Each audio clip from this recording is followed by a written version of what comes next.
Instructor. Assalamu alaikum students. I'm your spoken English language course instructor. Welcome back here again in English language course. Students, आज मैं खाने के मुतालिक आपको English के ऐसे फ़िक्रात बताऊंगा जो हमारी रोज़मर्रा लाइफ में काफ़ी ज़्यादा इस्तेमाल होते हैं, और आप देखेंगे कि अगर आप इन फ़िक्रात को अच्छे तरीके के साथ पढ़ेंगे और अच्छे तरीके के साथ इनको बेशक रट लें तो आप अपनी इंग्लिश में काफ़ी हद तक इम्प्रूवमेंट लेके आ सकते हैं। मैं पेट भर के खा चुका हूँ। अगर आपकी बैली फुल है और आपने खाना फुल होके खा लिया है तो आप कह सकते हैं I am stuffed. I am stuffed. मुंह में पानी आ रहा है।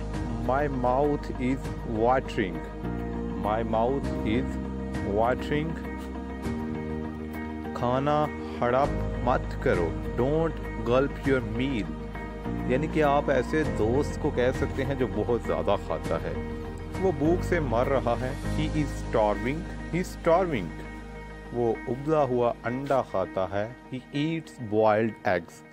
उसने खाना खाने के बाद डकार मारा। ही बेल्च्ड आफ्टर टेकिंग मील। मैं सब्ज़ी खोर हूँ।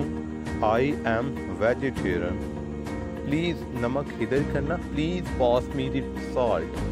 जब भी आप कोई चीज़ मांगना चाहते हैं जो खाने के रेलिवेंट हो तो आप कह सकते हैं please pass me the salt. अगर तो वो सॉल्ट है तो आप सॉल्ट इस्तेमाल करेंगे, बाकी आप चीज़ के हिसाब से मेंशन कर सकते हैं।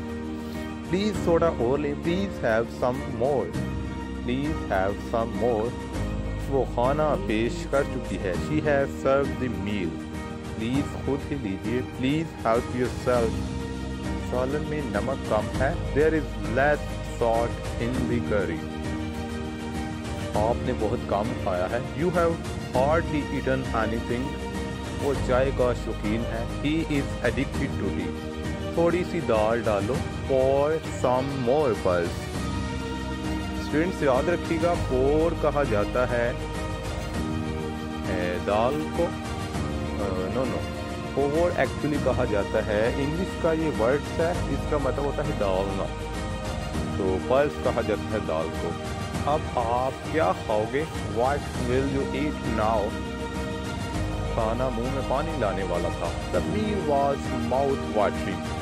जब भी आप किसी की तारीफ करना चाहते हैं खाना खाने के बाद तो आप कह सकते हैं सिंपली उसने प्लेट में एक लुकमा बचा दिया। He left a morsel in the dish. मैं कम गज़ा खा रहा हूँ। I'm on diet. वो पिट्टू है। He is glutton. स्टूडेंट्स, आज का लेक्चर कैसा लगे अपना फीडबैक देना मत भूलिएगा। अपना और अपने प्यारों का ख्याल रखिएगा। अल्लाह हाफिज़।